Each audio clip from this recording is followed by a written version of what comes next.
Hello, ladies and gentlemen, boys and girls, children of all ages, cats and kittens, dogs and fucking puppies, wrestling fans all over the world, stuck at home, of course, quarantining or just under lockdown. I know there's some countries that are opening up because you guys use common sense. In this country, we haven't done dick. But nonetheless, welcome to the Wrestling Enthusiast Real Talk. I am Eric Peralta, otherwise known as the Wrestling Enthusiast, and today we're to be looking at the WWE horror show at the Extreme Rules, which is one of the dumbest names of a pay-per-view. I mean, Great Balls of Fire was bad, and this Tuesday in Texas was bad, but horror show at the Extreme Rules. Also, we're going to take a look at Impact Wrestling Slammiversary, which show did actually better in my opinion. I'm not biased against WWE because I like WWE, but here's the problem. They produce a lot of bullshit. So which one had the least amount of bullshit? We're about to find out. But in the meantime, let's take a look at the wrestling news and let's see some ratings are in for Friday night SmackDown episode. SmackDown drew 1.893 million viewers according to Showbiz Daily. The SmackDown also drew a 0.45 rating in the 18 to 49 demographic. The first hours did 1.919 million viewers, while the second hour did 1.867 million. It should be noted that actually we should be getting this is a preliminary viewership, but who cares? This is actually slightly down from 1.905 million viewers.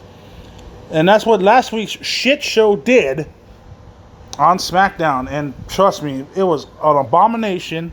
Of course, this stupid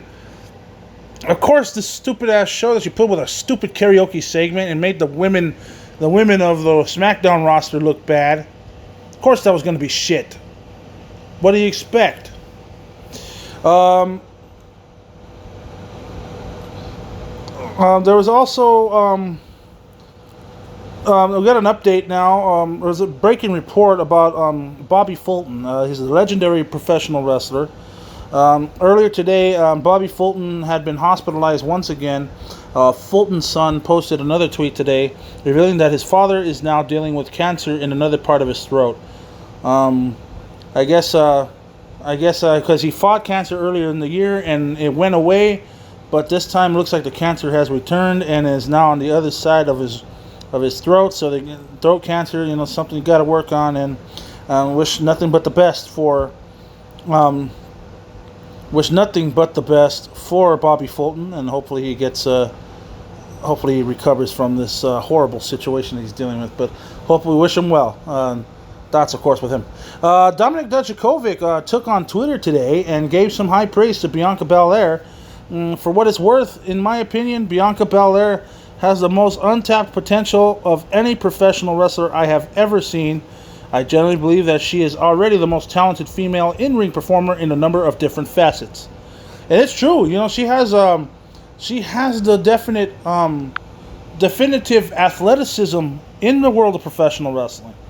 So definitely we'll see what's going on with Bianca Belair, because apparently she's being booked rather shitty. Except for this past week's episode of Monday Night Raw, where she was actually booking the tag team with Ruby Riott. So let's see how that goes for a little while. Here's some news and notes regarding, we're about to review Impact Wrestling Slammiversary 2020. Interesting tidbits of information here. According to PWInsider.com, early indications are that the pay-per-view did the biggest number of online buys in a long time. That's in quotes. We don't know how long that has been, but it could be 10 years ago or something like that. Who knows? Slammiversary became the #1 worldwide trend on Twitter during the broadcast. Fightful.com is reporting that Deonna Purrazzo has been working for the company without a contract. So that's interesting. So let's see what happens. Even rapper Whale commented on the pay-per-view. I guess because he's a big wrestling fan, and he went to his Twitter and said, WWE fans be beefing with AEW fans and vice versa. But everybody been showing Impact love today. Wrestling Twitter is amazing. It could definitely be amazing. Well, it could definitely be fucking amazing. But yeah, definitely, the wrestling world is been, sometimes it could be a pain in the ass. Yes, definitely definitely, the wrestling world is definitely, interesting, to say the least. So, okay. Well, now on the subject, since we're talking about the news, how about this fucking idiot Kanye West? I can't stand this motherfucker. I think he's full of shit. And I think he's a stupid motherfucker. He had a campaign rally a couple of days ago, and he fucking... Okay, this fucking idiot. He has a campaign in South Carolina. This dumb, stupid, fucking degenerate, disgraceful fucking rapper who's went on a mental tirade about a while ago, even his family was concerned about him, says he's going to run for president. And then he says he withdraws. And this was about as late as 6 days ago. Right now it's about... by the time you're here, right now it's July 19th. By the time you're hearing this, it's going to be July 20th. So, this stupid prick says I'm going to drop out of the presidential race, and then this stupid degenerate actually gets a campaign rally. How stupid is this idiot is? God, abortion, and better acoustics. That's his chaotic little rally that he has. What a stupid, degenerate prick. And people actually think that this shit, and I don't know, man, this fucking idiot. He even had a bulletproof vest on with 2020 shaved into his head without a mic. Fuck this fucking guy. I never like him. I never give a shit about him. All I know is better not be coming around my neck of the woods, man. What a fucking disgraceful individual is. I will point all the fucking Antifa fucking fuckers out. Nah, I'm just kidding. I don't get it. But yeah, fuck this fucking guy. Fuck him. He's not a God worshiper. He doesn't have faith in God. It's an illusion. He's fucking using God as an excuse to extract his damn presidential campaign. What a stupid fool. And yeah, and by the way, he defaced Harriet Tubman, which it said that Harriet Tubman never freed the slaves. How the fuck do you know? Do you ever read a fucking history book? I don't know. This guy's fucking crazy and fucking degenerative. He doesn't believe in abortion. So fuck this fucking guy. What if a woman gets raped? Somehow she gets pregnant. Then what's she gonna do? What, is she a fucking shit baby? Get the fuck out of here. You know something, Kanye West? You're the biggest piece of shit I ever seen in the face of the celebrity world. So fuck you, you fucking disrespectful cockknocker. You're more squirty. You're more nuttier than squirrel shit. You stupid fucking asshole. Fuck you and your family, Kardashian twats. Fuck them. Fuck him. Yeah, you have a child named Northwest. Yeah, that kid's gonna be bullied for the rest of his or her fucking life. He's gonna be bullied for that, and maybe he could do himself a favor. Which I'm not gonna go into detail because I'm not that type of motherfucker. I'm not the one that's going to confuse all that. We already had something like that happen in the world of professional wrestling, and I am definitely not going to be an advocate for that. I refuse to fucking be an advocate for such horrible shit like this. It happened to a wrestler earlier this year, and it's not going to happen again. I'm not going to be an advocate for that. But you, on the other hand, you're a piece of shit.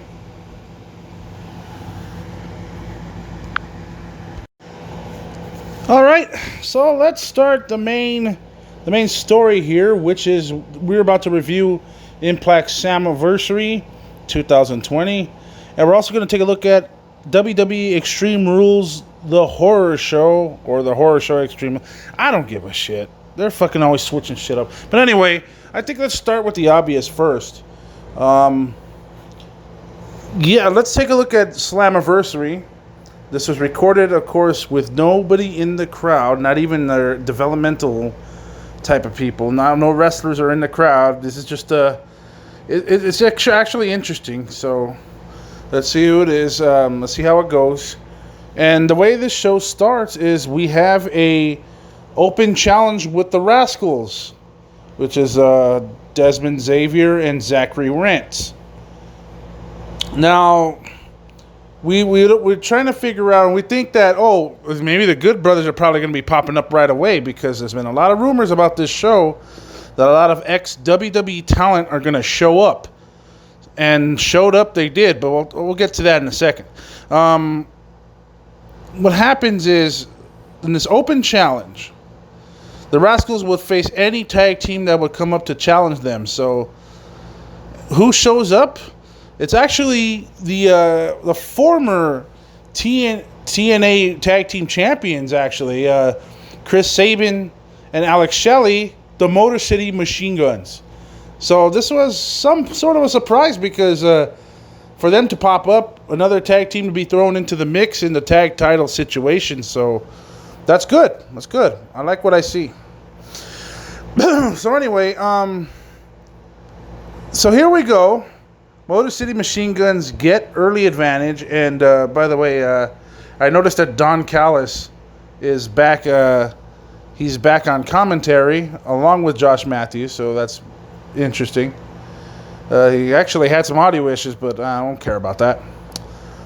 So anyway, it looks like Zachary Wentz and Shelley started the match off. So they got into a stalemate as the way this matchup started. And then all of a sudden, Chris Sabin gets tagged in along with Desmond Xavier. It's more of the same. They do some chain wrestling with some flips involved. Sabin gets clothesline to take control, but then Dez comes back with a Hurricanrana to send Sabin to the floor. And he looks for a dive, but Shelley cuts him off. Shelley then ends up paying for it, and then he gets double teamed in the corner by the Rascals. Sabin comes in, gets the same as the Rascals, just flying all over the place, because they've been known for throwing aerial tactics and aerial moves in the ring. They've done a lot of tope suicidas. As a matter of fact, they also did. They're just flipping all over. As a matter of fact, judging by how this matchup worked, judging by this way this matchup worked, they seem to cannot follow up, and they kind of seem to follow up, especially with Chris Sabin and Alex Shelley. Then I see Desmond got tagged in, Dez got tagged in, and then he hit a Senton bomb. And then another tag to Zachary Wentz, and then he hits his own Senton. So they actually, just by judging by how early this matchup gone, it looked like the Rascals were workhorsing this match. So that's how it looked. Good. Well, Josh Matthews ended up mentioning the Good Brothers as they were announced while this match was going on. I was like, well, I think we knew that already doing the social media shit. So I don't know why the hell you're telling us that shit, but oh well. I guess they're hyping them up for later on tonight. So this was a good match. There was a lot of flippy shit in it. I like this. I like how Desmond used Chris Sabin and used him as a springboard, and then what he used a springboard to splash off of Shelley, and then he charged again, and then he eats an elbow off Chris Sabin. Shelley makes a tag, looks for a German, but then gets rammed into the wrong corner. Then all four men start fighting each other off, and they all start fighting left and right. So Shelley counters a swanton, and then Dez is legal. So he cuts off Sabin. Shelley connects with a German suplex. Then both men are outside. Sabin gets the tag and hits a missile dropkick to the back of the neck. It looked like Shelley kind of messed up his knee there at one point in time. So I thought he hurt himself. I thought he actually got injured or something. It looked like he was kind of limber, but then he got right up right away. So I think he was just selling it. It was a good way to sell it, and that sure fooled me. But anyway, all 4 men are all down after they got knocked out. Motor City Machine Guns is up first. Then they knocked down Desmond Xavier with some kicks right in the face and in the head. Then they hit a dirt bomb and ended up winning this match. It was a 15-minute match. It was a good 15 minutes. 7 out of 10. Good tag team match. Very good. I thought it was nice. And it was nice to see Motor City Machine Guns wrestle again at the company. I was entertained by this one, even though I couldn't keep up with all the shit that was going on. But this was a fun match. It had a lot of moves, and you couldn't blink. So you couldn't blink at all. But it was good fun. It was really good. After that match finished, we go back to the announce team. Then they started running down the card with Josh Matthews and Don Callis. And there was a little video package for Moose and Tommy Dreamer. And it's funny because I think to myself, Tommy Dreamer in a title match, and it's 2020. But I don't know. I mean, it all depends on how you see this shit. Well, anyway. Tommy Dreamer cut a good promo. I don't know, I don't know why they made him the #1 contender, but I guess they had their primary reasons for it. So let's check out this TNA World Title match. And this has been contested under old school rules, which means anything goes. Why do they call it old school rules for? I mean, that just doesn't make any sense. But anyway, so Moose is the champion of the TNA World Title, self-proclaimed title by him, by the way, and he will face off Tommy Dreamer. And like I said, the thought of him fighting for a title, that's something. But anyway, I ain't complaining. I actually like Tommy Dreamer. Old school rules means anything goes, which makes sense for a Dreamer match because he's gonna be all smoke and mirrors. He's gonna be fighting that hardcore style shit. So okay, I'll count me in. I'll check it out. So here we go. They start fighting. Moose starts beating the shit out of Dreamer, and then he sends him straight to the floor. And then he yells out that he's the best wrestler in the world. Well, to say that he's the best wrestler in the world, that's debatable. I mean, everyone is the best to someone or somehow, some way. But, I think there's going to be a certain way that they're going to have to discuss that and debate that somehow. But anyway, there's many talents out there. Dreamer gets a garbage can outside the ring. And there's obviously a full amount of weapons that are around. And that's one thing you can't keep out from a match like this, especially with Tommy Dreamer in it, is a bunch of fucking weapons. So it brings out a trash can. Moose brings out a chair. And Dreamer got crotched right and then onto the railing. And he gets taken out. Moose takes Dreamer over the ramp, hits a suplex. He starts talking some shit, and then is on point. So, let's see. Calls Tommy Dreamer an old man after he hit a suplex. His trash talk, just talking shit. Old man, son of a bitch, he calls Tommy Dreamer. He also tells us that he's a wrestling god. Oh, God. Now we're talking about that shit? I think JBL is looking for a lawsuit somewhere. But anyway, I don't care. He lays in a couple of leg shots. Dreamer ducks one to the head and then gets a Russian leg Russian leg sweep. Dreamer gets a few shots with a kendo stick, tries to come off the top, and then Moose catches him coming down with a drop kick, which was nicely done. That looked like it sucked for Dreamer though, so that was pretty painful.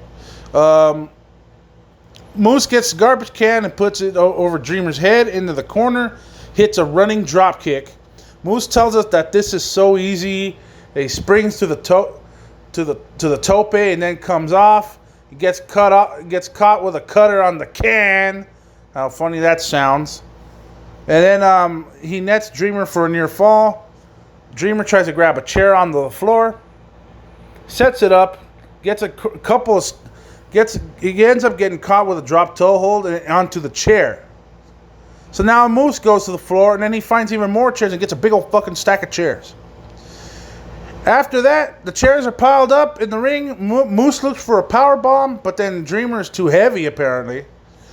Dreamer hits a couple of punches. Moose is too strong though, slams Dreamer onto the pile of chairs. Moose is too strong, so it's just surprising. He does a standing moonsault right after that. Moose misses a middle rope moonsault, however. Dreamer follows with a DDT, gets a near fall.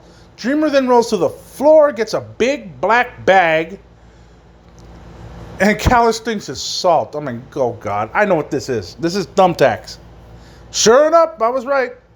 Thumbtacks. Dreamer was looking for a pile driver, but he gets a hammer fist to the ball sack, and Moose teases putting Dreamer's eyes into the tacks, which held him up there for a little bit. I know an eye for an eye match is coming up, but we'll get to that momentarily. Moose tried to push his face and eyes onto the tacks, and Dreamer fights it off, but only delays the inevitable as he gets slammed face first into the tacks. Then a lights out spear, and then a lights out spear. That end the match pretty much. It was kind of a little bit underwhelming in a way, but I could see where they went with this. So Moose retains the title. Not bad. 6.5 out of 10. It's not that bad because I think it's pretty good. It was a brawl, and I knew it was going to be a brawl. So that's what happened here. And, okay, I could take that. That's good. So 6.5 out of 10 is average match. So there we go. Well, so we'll move on to the third match of the night, which is the Knockouts Gauntlet for the Knockouts #1 contender spot. And it's different because this match works kind of like a battle royal.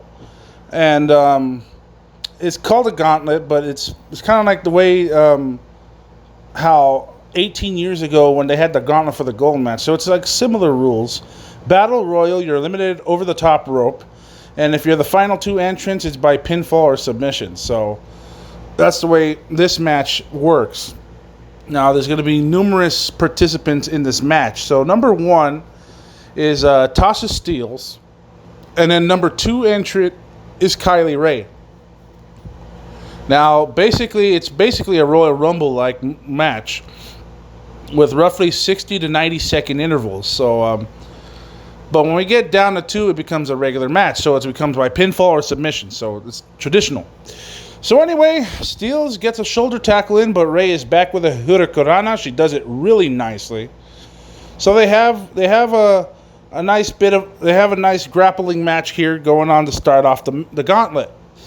So the number three entrant as the clock expires down to 0 is Taya Valkyrie.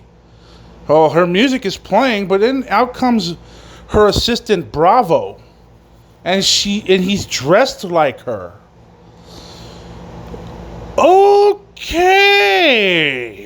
I don't know how to react to that shit, but that was... And by the way, he gets sent over the top rope immediately, and so that was fucking stupid. That was pretty fucking stupid. Kylie Ray and Tasha Steelz actually just right away straight up eliminating eliminating him. That was a dumb segment. But anyway. So anyway, number 4 is Kimberly. Kimberly, she's a great talent. I've seen her wrestle at bar wrestling before. I mean, I know it's they since closed down because of the scandals, but Kimberly comes out, and no, that was, and to me, I was thinking to myself, this is no way that was a 2-minute interval. So it had to be like 60 to 90 seconds. So Lee runs wild, and she starts kicking ass all over Tasha Steelz and Kylie. She tries to throw a couple of punches here and there. She throws a couple of maneuvers. Tasha ended up catching Kimberly with a drop kick. So number 5 comes out Kiera Hogan. And I swear, I think to myself, when between number 4 and number 5, the intervals got shorter. That's what I thought to myself.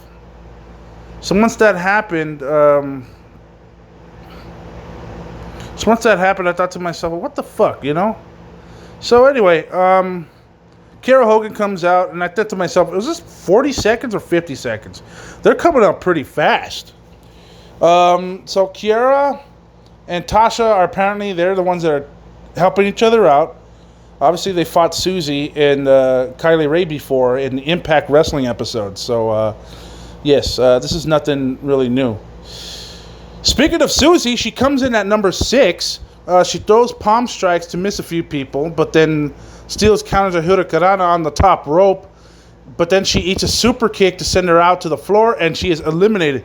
So Tasha is the first one to be eliminated. Number 7 is Katie Forbes. Apparently, she is now from Twerk City because she keeps twerking that booty of hers. And she's, well, I mean, I'm like, do I have to go there? I'll talk about that some other time. Anyway, well, as lovely as ever, she comes out and she starts twerking.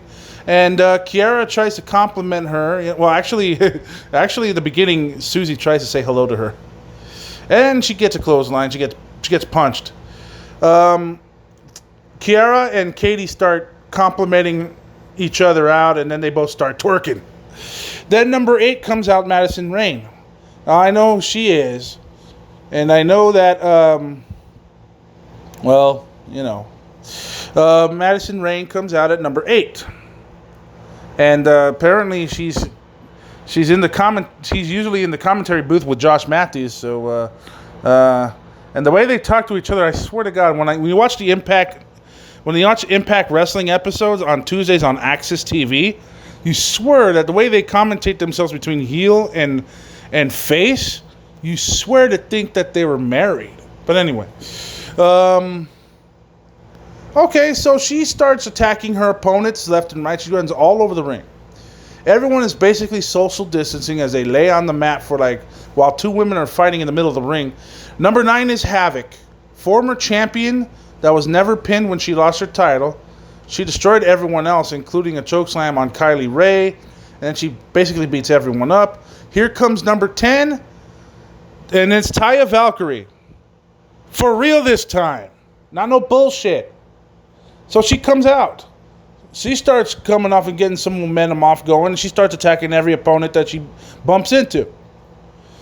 So she starts punching, kicking on Havoc, and number 11 is Alicia.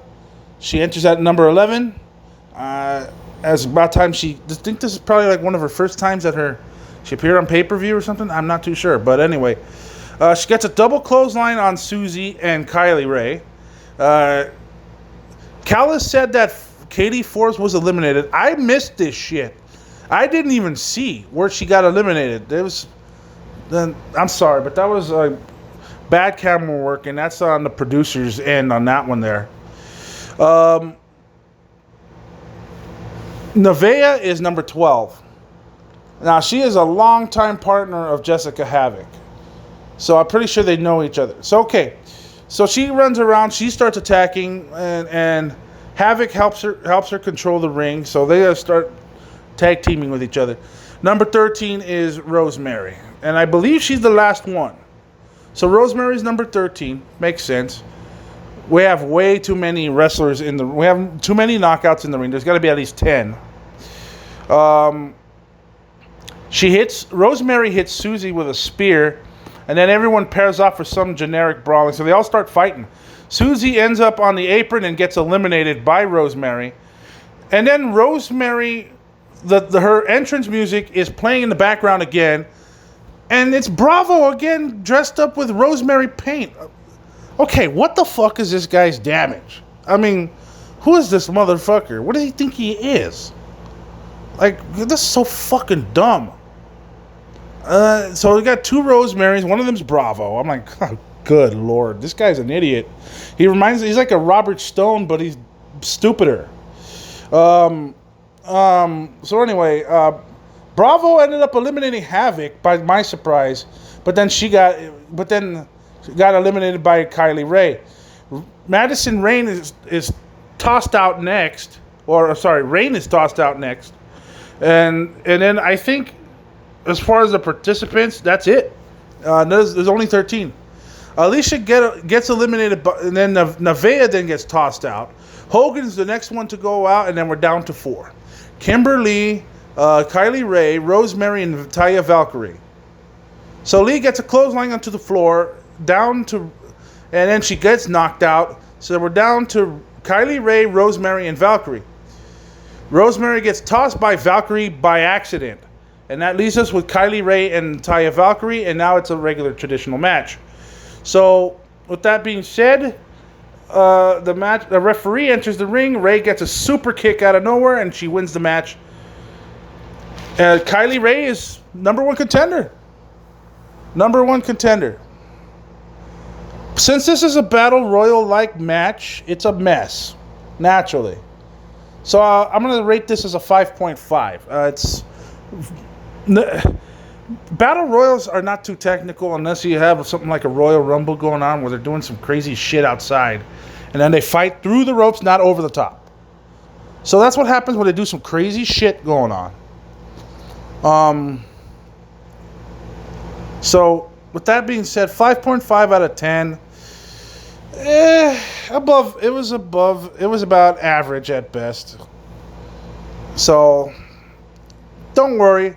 These women these knockout division are gonna have a chance to shine one of these days. So I'm pretty sure. And Kylie's gonna be the first one in line. She's talented. She's good. So there you go. In the meantime, we got Heath Miller. That's apparently I'm told his name is. He comes out to make an impact on Impact. So apparently he's just gonna go by Heath. I think Heath Miller. I don't know. But anyway. Heath is ready to accept the Rascals Open Challenge, and he is interrupted by Rajit Wahat. So, it's Rohit Raju. Sorry, I keep mixing his fucking name. Okay, so Rohit Raju, ready to... so he comes out, starts talking shit to Heath, and he laughs at Heath for his last match ending so quickly, because I guess he watched WWE, I guess. Heath sends him packing, and he just fucked him up, and he beats him up, and he makes a statement. So I guess Heath is apparently a member of the Impact Wrestling squad, so that's good. Welcome to the team there, Heath. So the fourth match of the night, we move on, is Willie Mack defending his X Division title against Chris Bay. I liked the match. I thought it was really good. Willie Mack knows how to take a dive in that ring. He knows how to do topes. He could do some fucking great backflips and maneuvers and shit. Chris Bay, he's an up and coming wrestler. I think he's doing great things. I seen him twice wrestle at bar wrestling before, back in the day. So, well, actually not back in the day. It was only about 5-6 months ago. But anyway, I'm talking out of my ass. I like the match. It was kind of like a quick paced match. I like the way they started. You know, they started when Willie Mack took a dive, and then Bay walked away, and then Willie Mack tried to kick, but then Bay grabbed the leg on him, Then Bay gets caught on the apron and eats a cutter when it was a nasty looking bat. It was that bump looked bad. I mean, I thought he fucking broke his neck when he did a tope onto a cutter onto the floor, from the apron to the floor. That looked nasty. I mean, I thought Chris Bay almost broke his neck, and I certainly was sure that he suffered a stinger. In case you don't know what a stinger is when you take a bump and then you start losing feeling on your nerves, whether it's your arms or your legs or something, and you can't feel it. But sometimes this happens for a short amount of time. In case, for example, SummerSlam 1997, when Owen Hart gave a tombstone to Stone Cold and he suffered a bad stinger. But anyway, that's another story. This is Willie Mack and Chris Bay for the X Division title. I liked how this match went. There was some trash talk when Chris Bay called him Willie Whack, and that pissed off Willie Mack, and he ended up giving some knife edge chops. Bay tried to come off the top, but then he gets caught with a power bomb on the way down, and that leaves both men down, and then the referee starts to tank out. Willie Mack then tries to head off with a clothesline, and then he gets a running one into the corner. So that was good. It worked nice.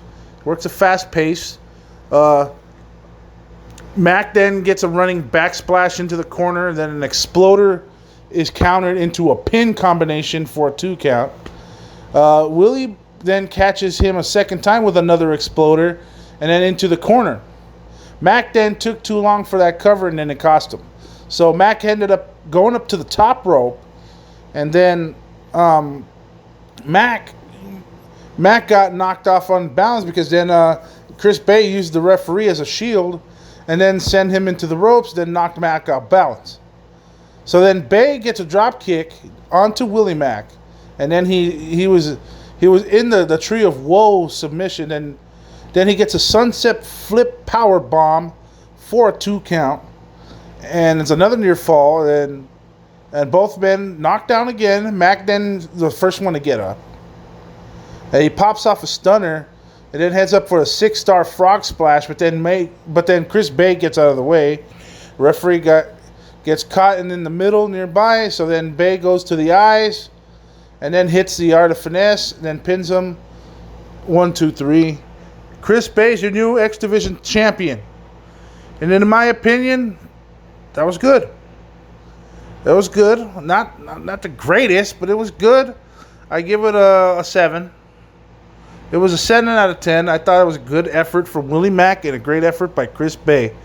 And in my eyes, I think it was a nice match.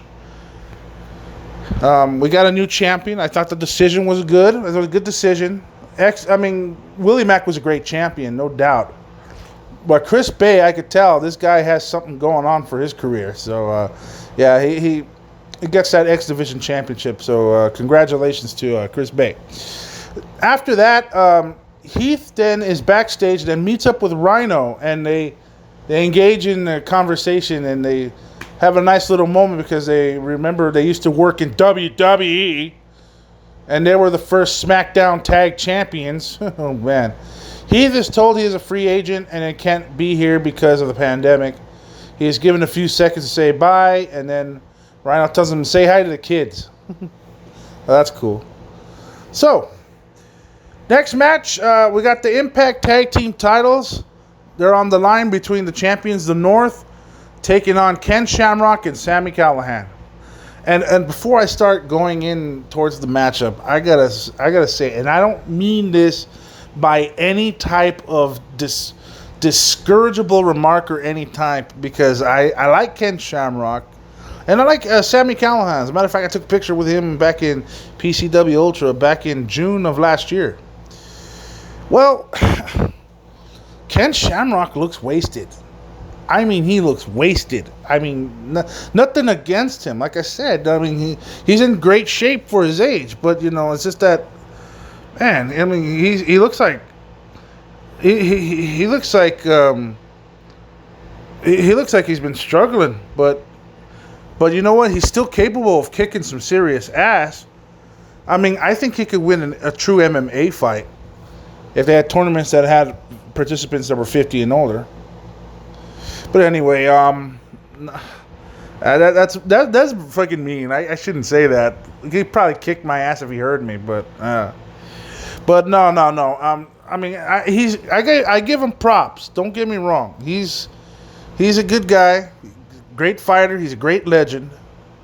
But I just, how long is he going to be doing this for? But I give him props. He could keep his longevity. If he keeps his longevity, that's fine with me. I mean, I appreciate that. You appreciate the effort there. Okay, so anyway, Shamrock starts off with Josh Alexander.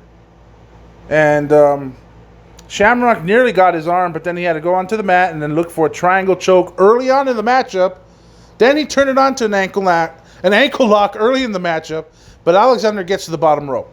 Ethan Page then tried to talk some sense into Alexander into getting into a submission. And it's a submission battle. And then, because he knows that that's Ken Shamrock's specialty, Callahan gets tagged in and then he fires away and starts punching on Alexander. Josh Alexander. Kick to the back follows. Then Josh Alexander gets in the shot and is able to make the tag. Callahan takes on both members of the North. He sends Page into the corner. Shamrock tags in, and then Page gets all kinds of screwed up and gets fucked up. Callahan then tags back in and gets a headbutt and then a chin lock. Page gets to the ropes to break, so Sammy tags out to Shamrock. He kicks Ethan Page in the nose and then into the corner. And the North is to my opinion, in the beginning of this matchup, like the first 4 or 5 minutes, it looked like the North is getting their ass kicked here. So that kind of surprised me, and that made me kind of think that Ken Shamrock and Ethan Page was gonna win probably one tag team title run here. Probably who knows? It probably would have lasted maybe a month. I don't know, But anyway, a little bit later towards the match, Shamrock was tagging in Sami Callihan. He slipped out a move. Then he throws Alexander over the top rope with a suplex, which looked nice. He locked in an ankle lock on Ethan Page. Alexander gets one of his own on Callihan, and as the referee asked both men, which shouldn't be legal, by the way, because they both had ankle locks. Callahan fires off a cutter, and then Shamrock gets another ankle lock in, and then it's been a match of that shit. Ethan Page breaks up that when he shot himself into Sami Callihan into him, and that led to a miscommunication as Ken Shamrock was like, "What the fuck did you just do?" And it was like, "What the hell are you doing?" So. This ended up becoming a mess, and all four men had all been in the ring, started fighting each other. Callahan and Ethan Page started fighting onto the floor. Ken Shamrock goes for a kick and then hits Callahan by mistake. And once I saw that moment in the match, I said to myself, there is no way these motherfuckers are going to win the title. I see the North retaining. And sure enough, that's what I saw. Shamrock and Alexander fight up the top rope. Shamrock gets a super belly to belly. Shamrock then tries a plancha and trips over the top. The North toss him back inside as this is falling apart. The North hits a double flapjack and ends up retaining. I was like, what the fuck?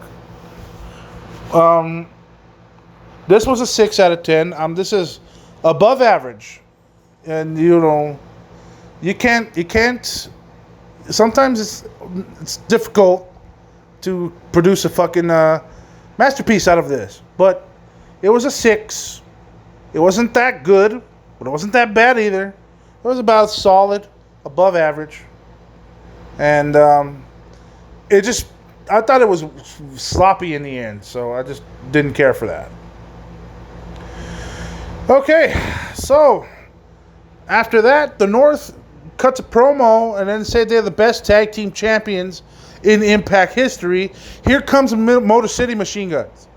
So then they come out, they start disagreeing with them, and it looks like that the Motor City Machine Guns, Alex Shelley and Chris Sabin, they all fucking challenge the North this Tuesday on Impact Wrestling, right there on Access TV. So I suggest that's something to check out. If you're a true wrestling fan, I also suggest watching Impact Wrestling on Tuesdays at 8 p.m. Eastern, 5 p.m. Pacific. It depends on your time zone. Check that out. Motor City Machine Guns taking on the North for the Impact Tag Team Championship. It'll be available on Tuesday, so that's going to be a good show, and I bet a lot of people will be tuning in for that. Okay, so a video package now from Jordynne Grace and Deonna Purrazzo, and it's talking about the Impact Knockouts Championship. So they're going to take in the champion Jordynne Grace, taking on Deonna Purrazzo. So Purrazzo gets flustered early in the match, and then bails to create space. This is a typical heel type move, so I'm pretty sure they were meaning to do this shit. This is starting off pretty slow, but I think it's just presented like that. Purrazzo then gets to the floor again, and then she tells the ref she is in charge, and they continue to fill each other out. Oh boy. But, you know, the match picks up as Grace then ended up catching her with a clothesline. And then she threw her around in the ring. Threw her out to the ring. Purrazzo's on the floor again, but this time hits Grace with a dive. And then she is tired of waiting. And they head back into the ring. And then that's where Grace gets a 1 count. Which was funny. I don't know why it's kind of so quick. Deonna Purrazzo got a stomp to the shoulder, and she escapes a superplex.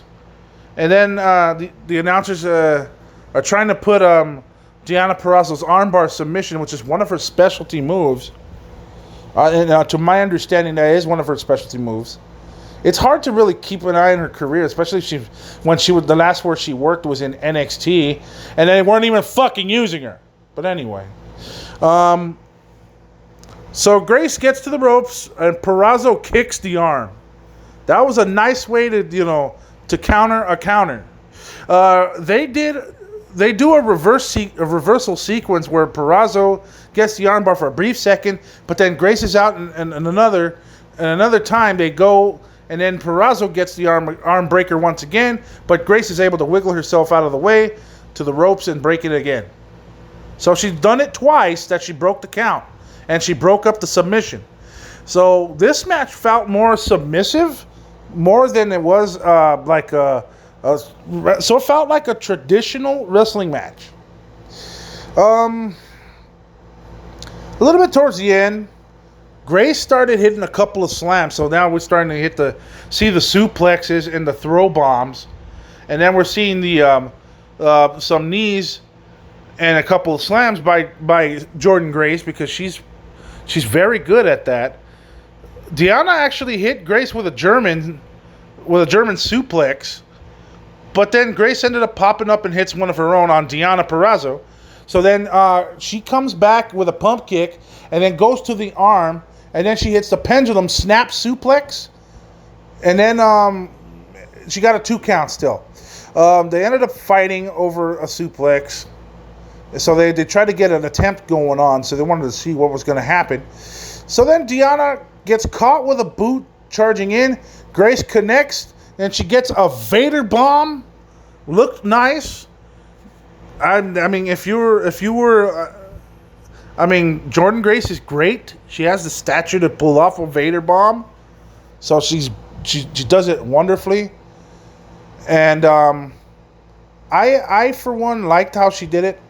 But in the meantime, Grace then looked up the Grace driver and throws elbows to weaken Deonna for the move. Deonna keeps avoiding and then nearly gets the win with a jackknife cover, but it didn't get it. Deonna gets both arms and bends them in ways that they should not, so it looked like she was about to submit any time. So Grace couldn't tap out because she had both shoulders on her back. So what ended up happening was she ended up verbally giving up. And before you know it, Deonna Purrazzo became the new Knockouts champion. And it was a hard-fought match. 7 out of 10. It looked good. I like the way how Deonna Purrazzo worked in this match. She gave Jordan Grace a weak point by attacking her left arm, and it was definitely worth watching. So it was definitely great. I definitely enjoyed this match. So 7 out of 10 for both ladies. All right, so main event time it is, and main event time, it's for the Impact World Title, which was vacant due to Tessa Blanchard actually getting fired for not turning in promos earlier in this past June, and she was fired by Impact Wrestling about a month ago. So it was determined that this four-way match will have a mystery opponent. But Ace Austin, Eddie Edwards, and Trey Miguel were inputted in it.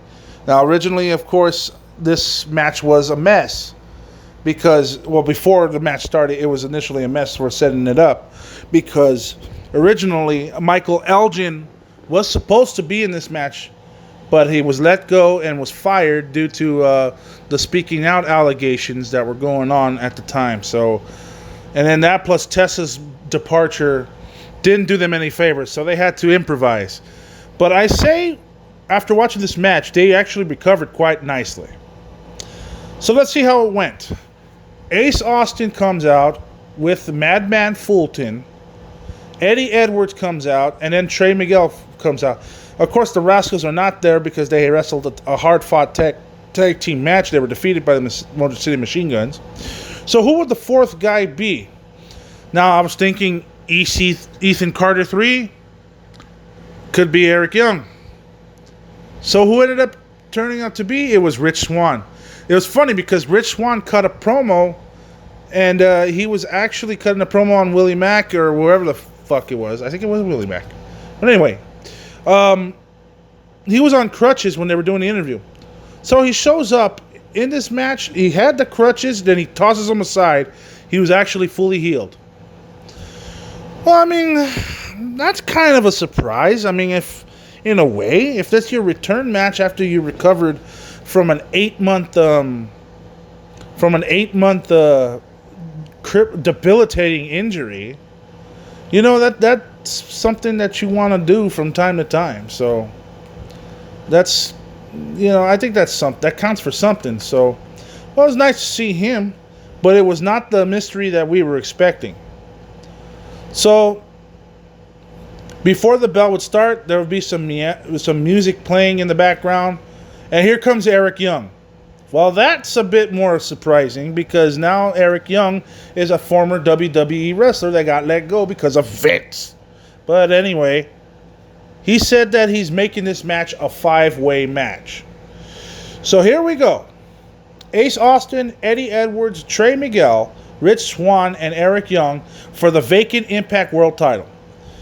So this is going to be a challenge to review because there's going to be all kinds of shit going on. But I'm going to say this firsthand after watching it. After watching this match. This was match of the night. I liked it. I loved it. It was a great fucking match. Great fucking match. Rich Swann, Eric Young were the ones that ended up fighting each other. Edwards in and out, and he fires off some chops. So here we go. We all start fucking fighting, and they all start fucking brawling, and they all start going off. Trey Miguel is in there with Rich Swann, and Rich Swann and Trey Miguel do a whole bunch of fucking flips. They all do a whole bunch of counters. And then they end up getting a Hurricanrana, and then Edwards came in, and then he sent Rich Swann flying with a belly-to-belly. Eddie then tries to dive, but then he gets caught by Madman Fulton, who was not even supposed to be there. He was actually supposed to be back in the locker room. So the referee sent him back because he was actually slamming him on. He slammed Eddie Edwards into the apron. Once the referee saw that, he sent him to the back. Ace Austin will be disqualified and will be eliminated in this match.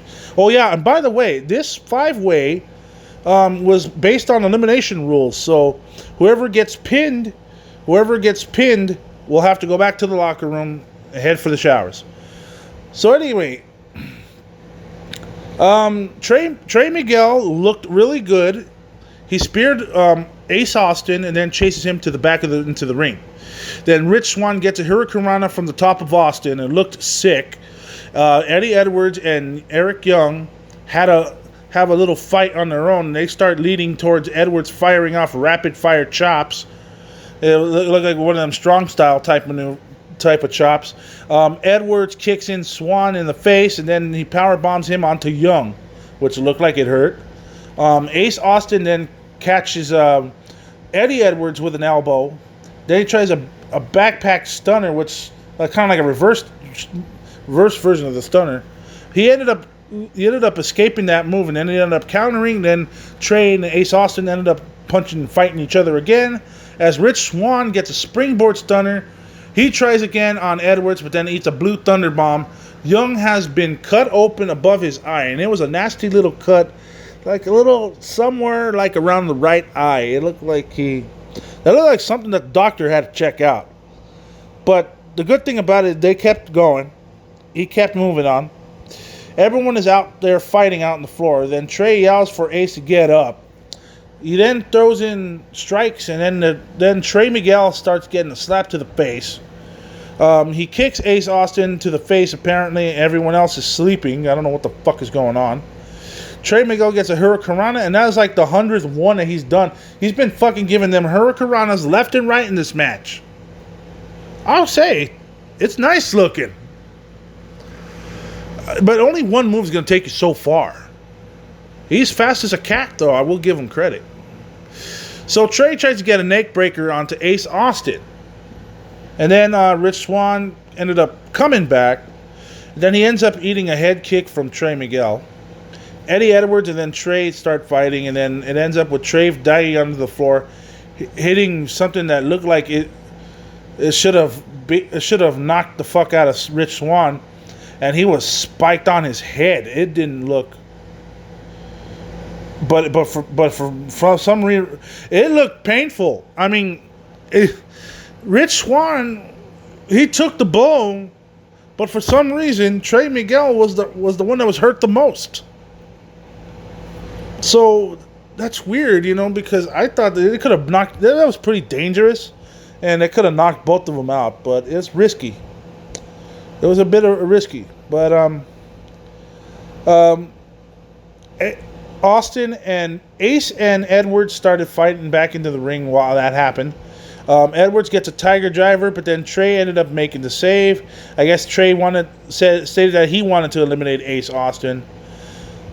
Still pretty stupid though. Why would you want to do that? But anyway, Eric Young hits a move that sends Trey packing. I forgot what the name of the maneuver was called. Trey Miguel was the first one eliminated. So, Eric Young looks like a crazy man with blood pouring down his fucking face. He starts to talk shit about Rich Swann, who ends up getting right hands with a back fist, spinning back fist. It looked good. He got dropped on his back of the head for the suplex for a 2 count. Edwards and Austin are still outside of the ring as Swann and Young continue fighting each other up. Then they fight up to the top. Rich Swann counters whatever Young was attempting to do into a top rope bulldog, and he gets a pin attempt. However, Eddie Edwards and Ace Austin finally rejoin the match. Edwards and Ace battle on the apron to the top rope, and then when Young and Swann were fighting each other, Young ended up power bombing because Young ended up power bombing Rich Swann and then into Edwards, and then because Edwards and Austin were on the top rope fighting, so Eric Young goes and power bombs Swann onto the buckle and then into Edwards, and then Edwards and Austin fly off the top rope and through the damn timekeeper's table. And that looked like a spectacular looking spot, and it looked painful. So now that was a good way to take those two guys out of the equation, at least for that point of the match. So then Eric Young tries to put a pile driver on to Rich Swann, but Rich Swann rolls through for the pin to eliminate Eric Young. So Eric Young is eliminated. However, Eric Young gets pissed off, and then he starts clipping Rich Swann's injured knee, which he was 8 months out of action for. That was it was a surgically repaired knee. So then he gets a chair, and then he keeps swinging at the fucking knee, and he keeps hitting the knee, and then he screams that Swann brought this on himself, and you could tell Rich Swann is in severe pain. So he sells the leg for all it's worth on that one there. But Ace Austin is the first one to go inside the ring, and then he smartly goes for the leg. Swann gets a roll up for 2 and try to pin him back, but then backslide, and then he gets a one-legged man in this match. So not many one-legged man can win any ass-kicking contests, believe me. So Austin gets a kick to the knee, and then he hits the fold. Rich Swann is eliminated, and we're down to 2. So we're down to Ace Austin and Eddie Edwards. And apparently they fought before. And Edwards did win the Impact World title once. But then I think he lost to Sami Callihan, I believe. So anyway, so they start throwing punches at each other and start hitting each other. And then they start going with crazy fists. So Austin gets the better of this exchange. He starts getting chops in. They start chopping each other. Eddie ended up knocking Austin out to the mat, and then Austin gets in a desperation kick to leave both men down.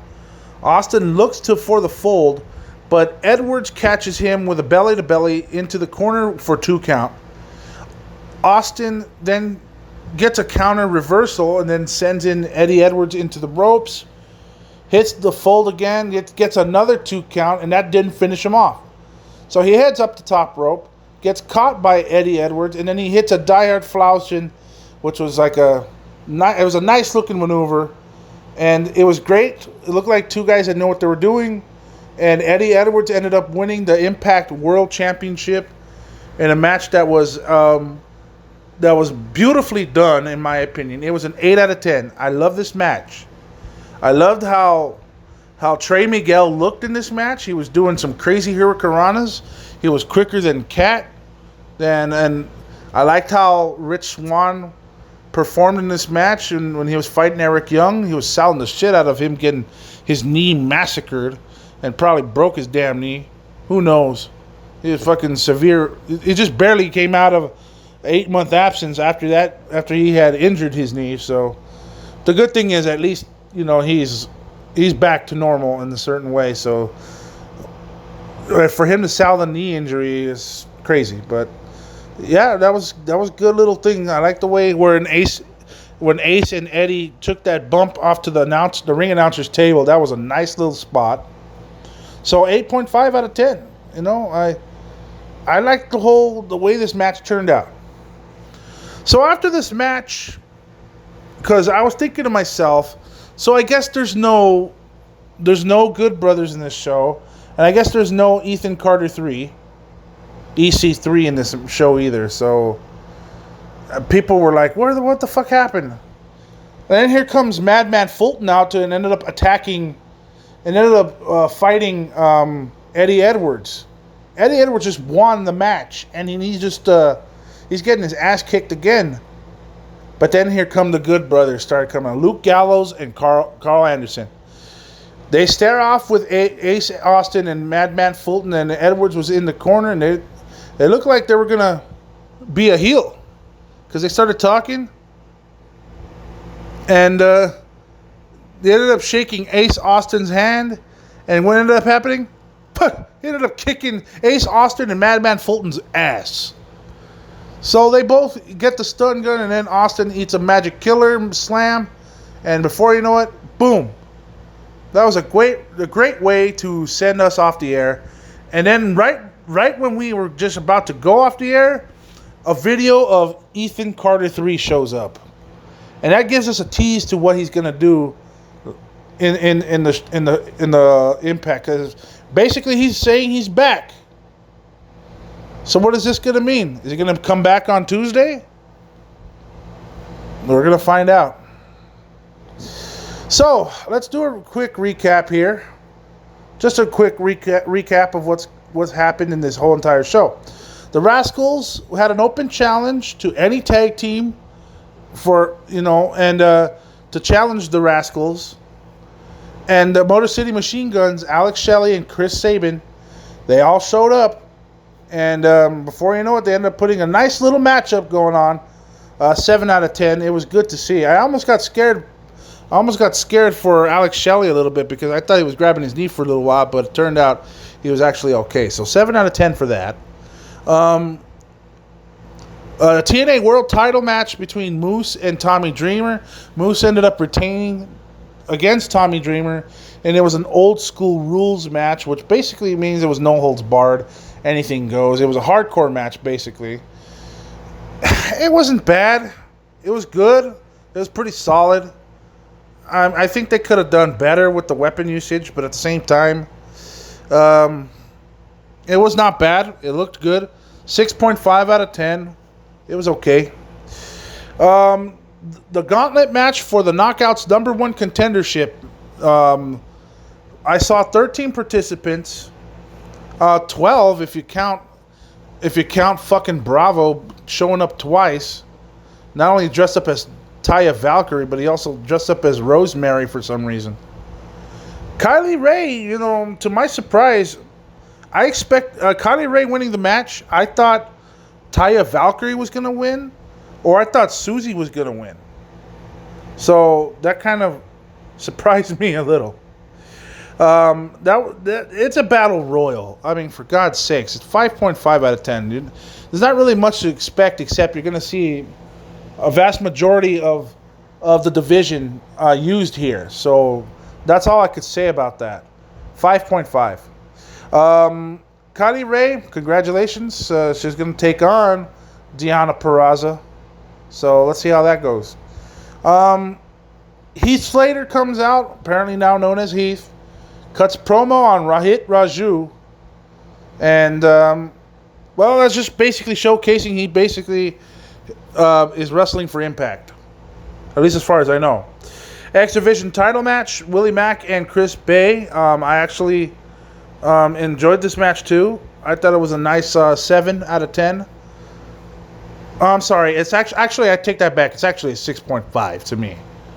Good match. It's just I liked how Willie Mack worked, but I thought Chris Bay worked a little better. But I think they have some decent chemistry and when they wrestle against each other in the ring. So I think they fought before in the Indies. So it's definitely worth checking out. Solid matchup. 6.5. The Impact Tag Team titles between the North and Ken Shamrock and Sami Callihan. There's not really much to say about this one. I mean, I'll say it's a 6 because I think this match could have been shortened a little bit, and then the miscommunication going on between Ken Shamrock and Sami Callihan, that just pretty much solidified. Once I started seeing indications of that, I said to myself, "There's no way they're going to win this match." So the North retained, and I was right. So in the meantime, they get a challenge from Motor City Machine Guns. How's that going to play? Check that out on Tuesday in Impact Wrestling on Access TV. We get back to the back of the locker room area. That's where Rich Swann tells us that he has eyes on the Impact World title. So that ended up being the indication. So, Impact Knockouts Championship match. Jordynne Grace versus Deonna Purrazzo. There was a lot of mat wrestling involved in this. It was submission style wrestling. I liked it for what it was. So 7 out of 10 for both the ladies. Jordynne Grace, Deonna Purrazzo. I liked how they fought. It was a hard fought match. Very well done to these two. Deonna Purrazzo is the new Impact Knockouts champion. Then the main event. Ace Austin with Eddie Edwards, Trey Miguel, and Rich Swann and Eric Young. So Rich Swann was the mystery. That was some sort of a surprise. But Eric Young's surprise was a bit bigger of a surprise. So they ended up making it a 5-way match, and it was an elimination match. So beautifully done. I love the way Trey Miguel showcased his athleticism. I love the way Rich Swann sold his maneuvers and the way he was selling his knee with that little situation when he eliminated Eric Young. Eric Young looked tough, but he solidified his heel persona. So there was a crazy spot between Eddie Edwards and Ace Austin, which looked sick. And Eddie Edwards ended up winning this match. So I liked it. 8 out of 10. This was match of the night, in my opinion. So, and then a little aftermath with the Good Brothers trying to save Eddie Edwards' ass, and I like that shit. They ended the show with beers, and then of course a little vignette of EC3 in the background, and that's how you ended the show. So it was a little teaser there. I'm gonna give the show a 7.5. It was a very good, solid match. Solid show. I liked it. I enjoyed it. I give it a thumbs up.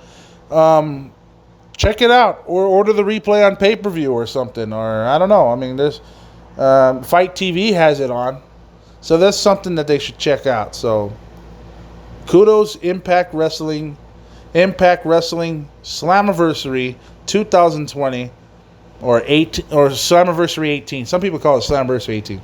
I call it 2020. So Slammiversary 2020 gets a 7.5 out of 10 for me. So nicely done. Nicely done. Okay, so let's review WWE Horror Show at Extreme Rules. Was it indeed a horror show? If the name of the pay-per-view is any indication of what's about to happen, my expectations are pretty low. Especially after watching SmackDown about a week and a half ago. That was horrid. But let's see what happens here. We could always give hopes. Shall we start off with the kickoff? You know what? I feel like no. Because Kevin Owens beating Murphy in about a little bit over 9 minutes. I really didn't care about that. I give it a 6 out of 10. Kevin Owens beat Murphy. He looked good in this one, so that's all that mattered to me. Okay, so let's go to the main card, shall we? Match number 1 in the main card. We have the New Day taking on Shinsuke Nakamura and Cesaro in a tables match for the SmackDown Tag Team Championship. So Michael Cole and Corey Graves are in commentary. Yeah, we know that. So all 4 men are legal. It's going to be like tornado style, and until someone goes through a table. Whoever puts their opponent through a table is going to win the match. So the way this looks, Big E started putting Cesaro on his shoulders at ringside in front of a table. They were already fighting each other in the first minute. They're already having a standing double stomp. So Kingston went to the ropes for a double team move. He was cut off by Nakamura. Cesaro slipped off the back of Big E, and then Cesaro and Nakamura then double teamed Kofi. And then they put him into the corner, and while a table was set up in the middle of the ring, Big E then broke it up. So that was already like a first attempt. Big E then speared Cesaro through the ropes, and that was a nice-looking spear. Nice-looking maneuver by Big E. Kofi Kingston and E then worked over Cesaro and then placed him on a table at the bottom ramp. And actually, it's in the bottom of the ramp, excuse me. So it was right at that side. And then New Day then ended up coming back to the ring. And Kingston was launched over the top rope towards Cesaro, but then Cesaro and Nakamura held the table up and then caused Kingston to crash into it. He actually, once they put the table up, the table did not break. So Cesaro and Nakamura went for a double suplex on Kingston, but Big E prevented that. Now, a short time later, Nakamura then pulled a table out from underneath the ring and set it up at ringside. Kingston went up top and performed a trust fall dive onto Nakamura. Big E suplexed Cesaro and then put the boots to him. And then New Day pulled out a table and placed it on top of the other table on the broadcast team's side of the ring. So then Big E set up Cesaro for a superplex, but then Nakamura broke it up. Kingston then returned to go after Nakamura, who sent Kingston over the top rope onto the floor. Cesaro dumped Big E into the ring. Cesaro performed the swing on Big E, but it was stopped when Nakamura delivered a kick on Big E's head. And then Kingston was able to recover, and he worked out Nakamura and then Cesaro, and then they started fighting at ringside. They went back into the ring. Kofi Kingston placed Cesaro on the top rope, and then there was a double-decker stack of tables, which the New Day set up. Kingston went for a Hurricanrana, but then Cesaro held on. Nakamura joined in Cesaro, and then working over Kingston, and then Cesaro powerbombed Kingston through the double-decker table, and Shinsuke Nakamura and Cesaro. So they became the new SmackDown Tag Team Champions. You know, just to be clear, this spot was originally supposed to go to the Forgotten Sons, but ever since the whole shit started happening with the Black Lives Matter movement and the riots, and then the looting, and then all the crazy situation with the police so far, yeah, it's just they were withdrawn. But any way you see it. So the new champions brought the belts over to the broadcast table, and Cesaro boasted that actions speak louder than words. Okay. I mean, this was a good opening tables match. It's complete with a title change. I like that it was a clean win for Cesaro. There was nothing dirty. No dirty heel tactics. Cesaro Nakamura, rather than New Day slipping on a banana peel and then stumping through a table. This kind of gives a boost to Cesaro's credibility. Shinsuke Nakamura somewhat redeems himself after a rather lame Intercontinental title reign last year. So, only time will tell if they're going to be booked strongly as champions. Or are they going to be transitional champion? Then they're going to end up losing on a regular basis to regular people, to regular teams. Are they going to lose to Lucha House Party? Are they going to lose to another team? Are they going to lose to Miz and Morrison? I mean, I like John Morrison, but the Miz, give me a fucking break. Okay. So, after that match, by the way, I give the match a 7 out of 10. It was a good tables match. Not bad. I've seen better, though. But, you know, it wasn't that bad. So after we go to commercial break for an advertisement, after we go to an advertisement break, backstage we have Alexa Bliss and Nikki Cross along with Asuka and Kairi Sane. So they repeat self-affirmation lines, and they're trying to convince themselves and, you know, talk themselves they're going to win. They're going to win. You know, they have faith in themselves. So Cross started getting excited because you know how she's hyper. Sane said that she and Asuka would still be their friends even if she lost. Okay? That's understandable. So Nikki Cross goes out first. And then here comes Bayley. So the SmackDown Women's Championship is on the line here. And they had in-ring introductions, you know, like a big fight, like a big match introduction. So here we go. Bayley started mocking the quote-unquote spectators, you know, the developmental people, the developmental talent that is currently playing as part of the crowd. Nikki Cross picked up an early near fall, then performed a couple of crossbody blocks from the top rope that also led to near falls as well. So then Cross started setting up for another crossbody block, but then Bayley started rolling at ringside. Cross went to the apron and dove onto Bayley at ringside. Bayley then recovered and then ran Cross into the plexiglass barricade. And then she brought her back inside the ring and covered her for a 2 count. And then, "We believe in you," Bayley said to taunt Cross. So she was basically taunting her. So, yeah, that's basically what happened. Bayley caught Nikki into the ring apron, And then she got into the skirt of the ring apron and threw several punches at her because that's Nikki Cross's one little attack.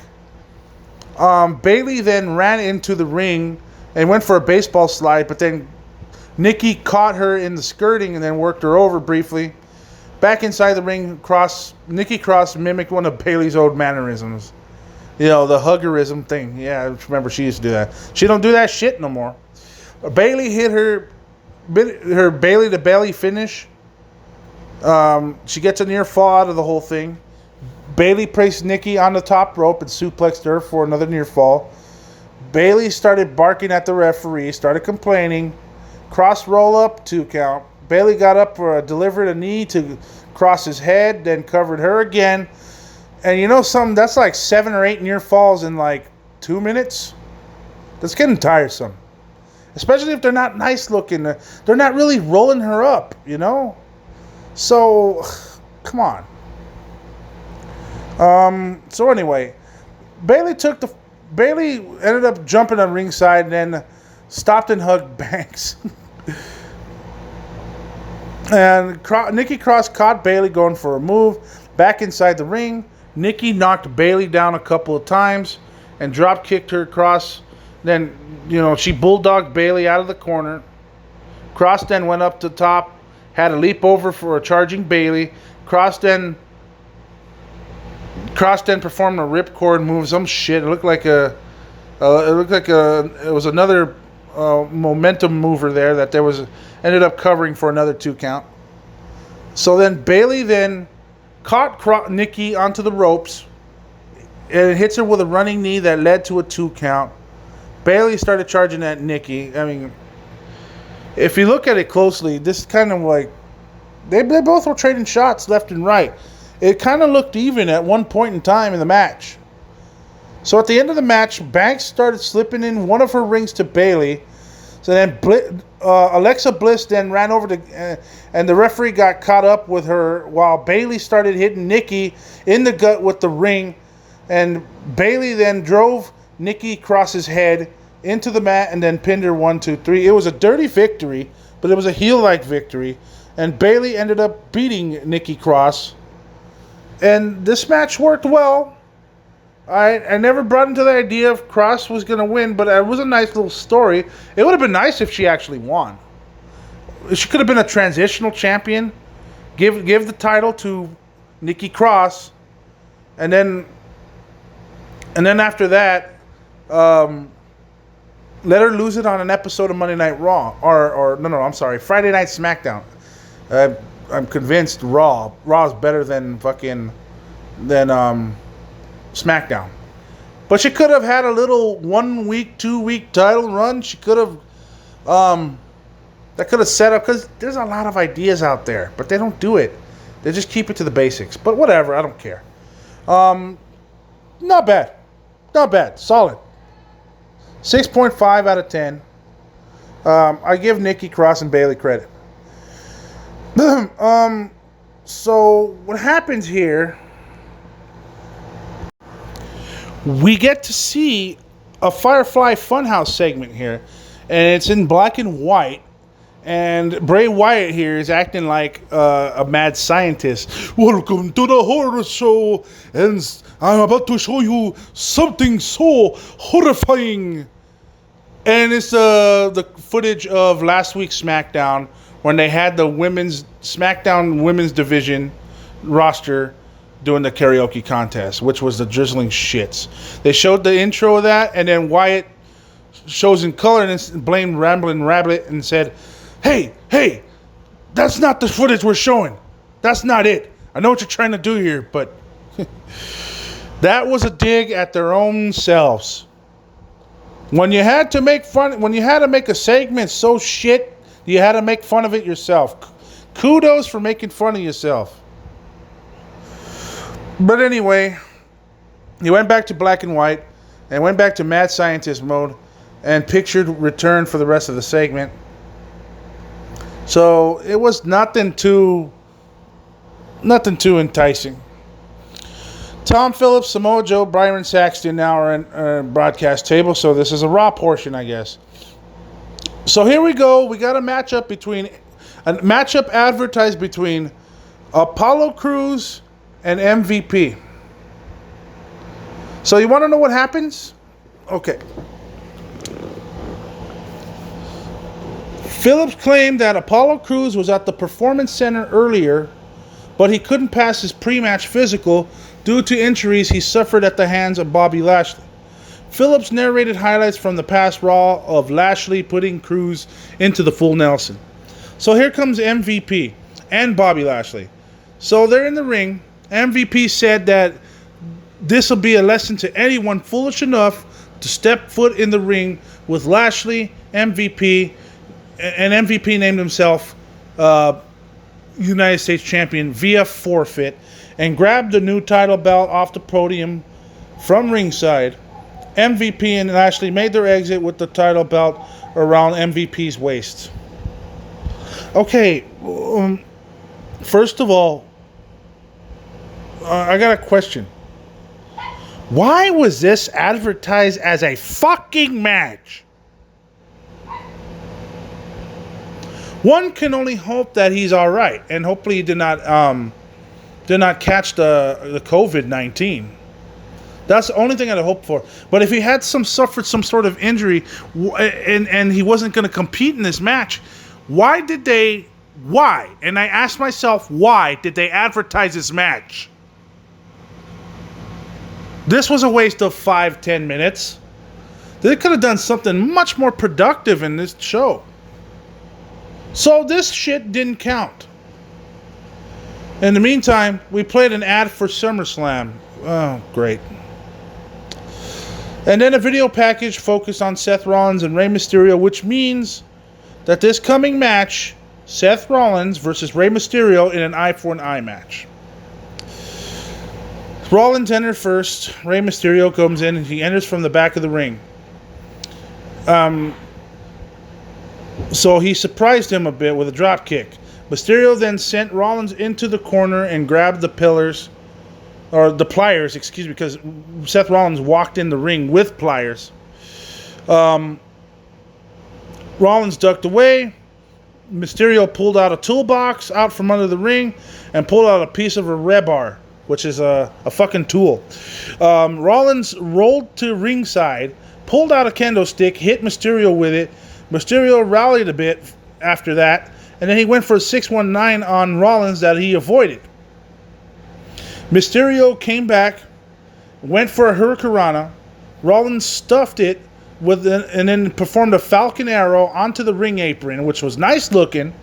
Phillips noted that it was the move occurred that on the part of the right where wood meets steel. He was being very descriptive about that.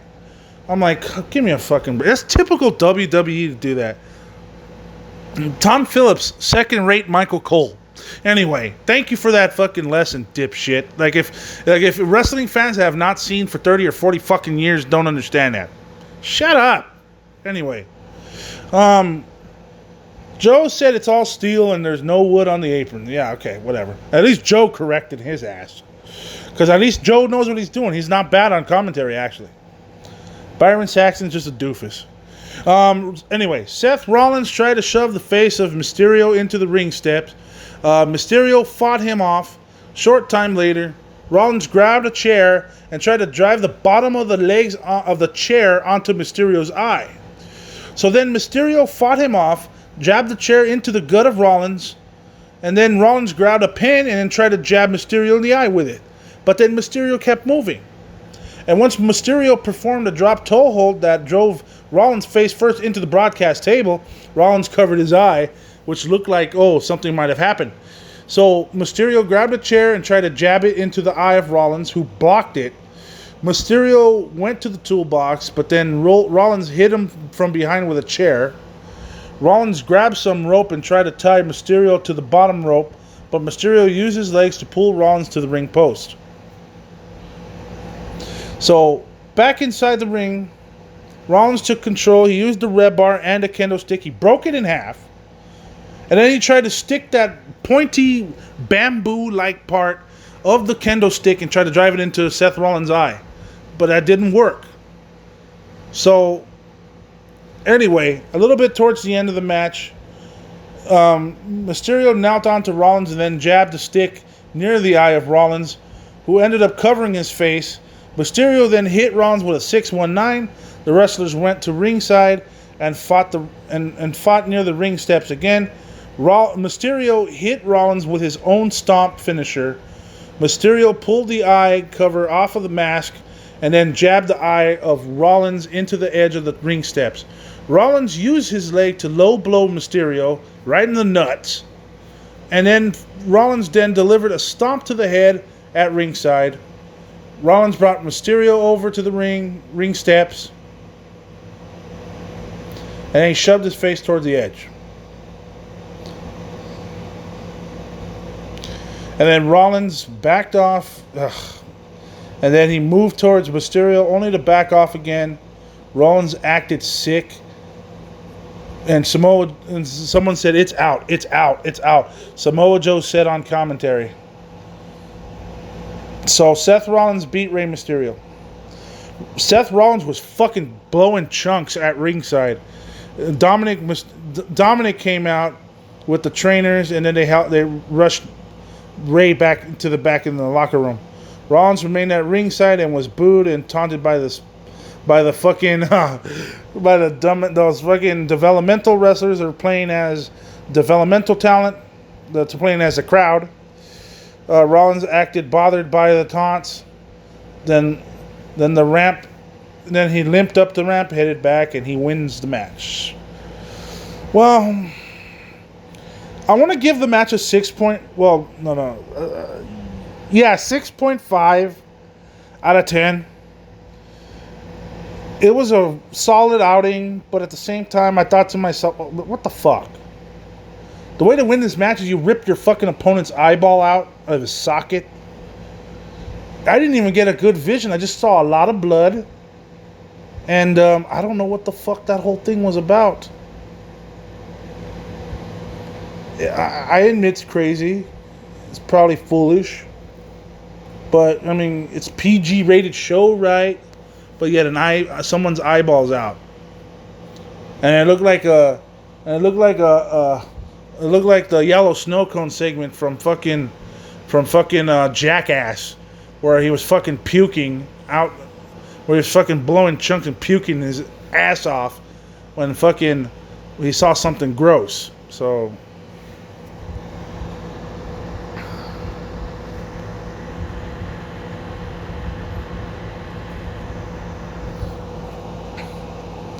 this was absurd.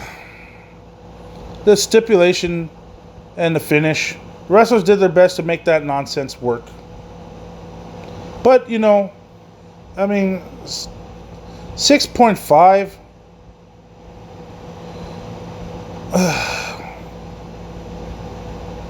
I mean, if you think about it this way, we never really had this much. So I actually changed my mind.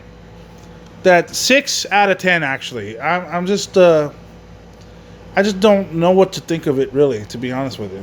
But I'll give it, it's declared a match. So I said 6.5 earlier, but now I changed my mind. 6. And how can you...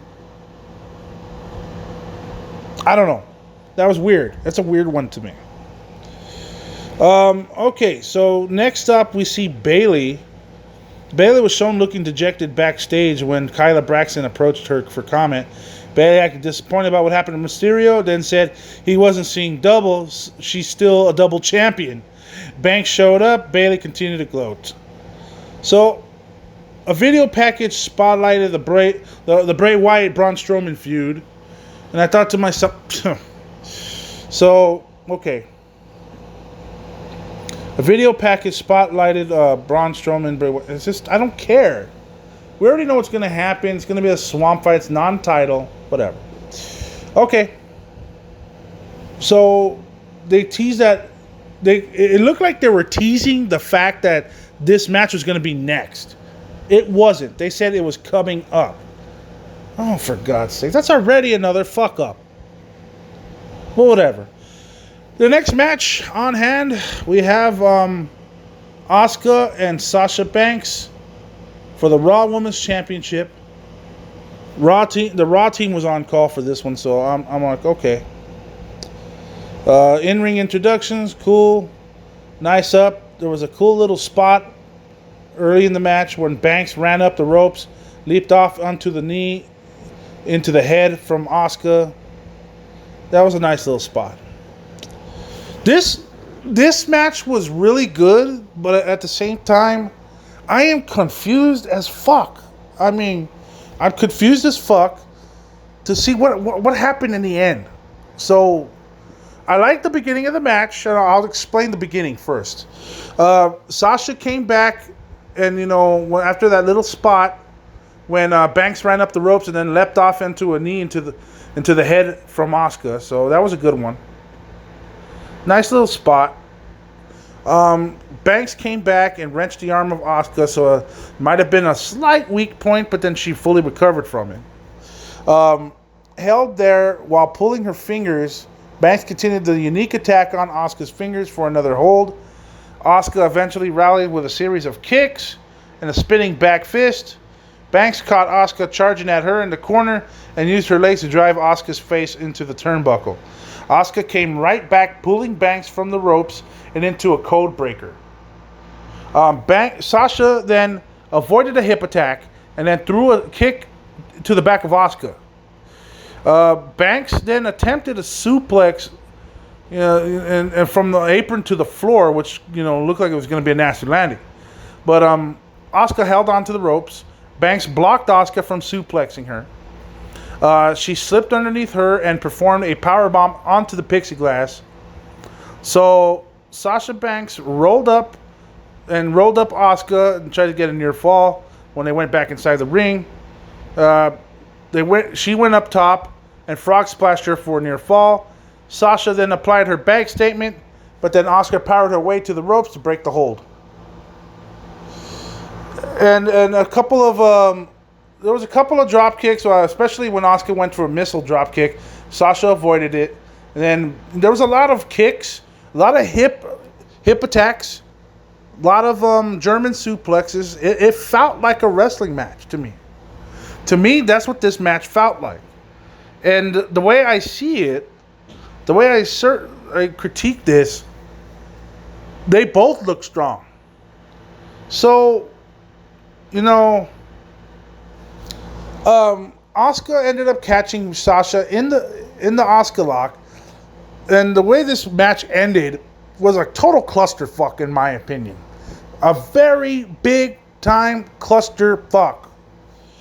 So the referee was distracted. Bayley ran in with one of the title belts. The referee turned and watched Asuka blast Bayley with a kick to the head, which she's been delivering that shit a lot.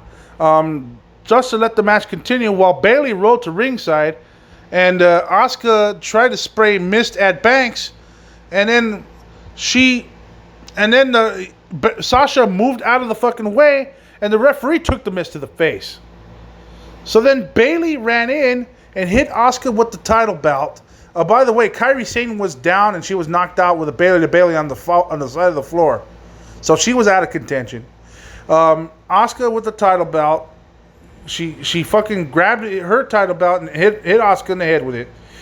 Bayley ripped the shirt off the referee. Then she put it on herself. And Bayley made the 3 count on behalf of Banks. And Bayley went to ringside, grabbed the Raw Women's Championship, and presented it to Banks. The broadcast team questioned what has happened. And I started fucking getting mad. Because I said to myself, wait, how the fuck is this official? This can't be official. You know what I mean? Did she actually even won the Raw Women's Championship? I mean, so you're trying to not make Asuka look, well, she's not looking weak here, but at the same time, you're trying not to make Sasha Banks look weak. But here we have this shit with the heel tactics going on between Bayley and Sasha, and then with Bayley coming in and intervening in the matchup and hitting Asuka with a title belt, and then you knock the referee down, She puts a referee shirt. You know something This reminds me of when Money Incorporated fought Hulk Hogan and Brutus the Barber Beefcake at WrestleMania 9 when fucking they knocked out the referee, and then Jimmy Hart was out at ringside, and then fucking Jimmy Hart puts his jacket on backward and it looked like referee stripes on his fucking jacket.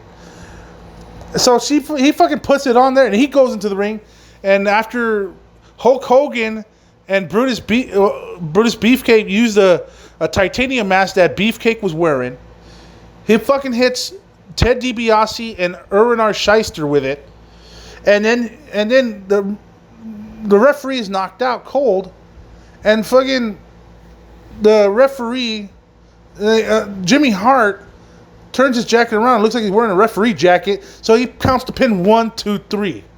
And then everyone knows that didn't count, but some of the crowd was cheering, yeah, yeah.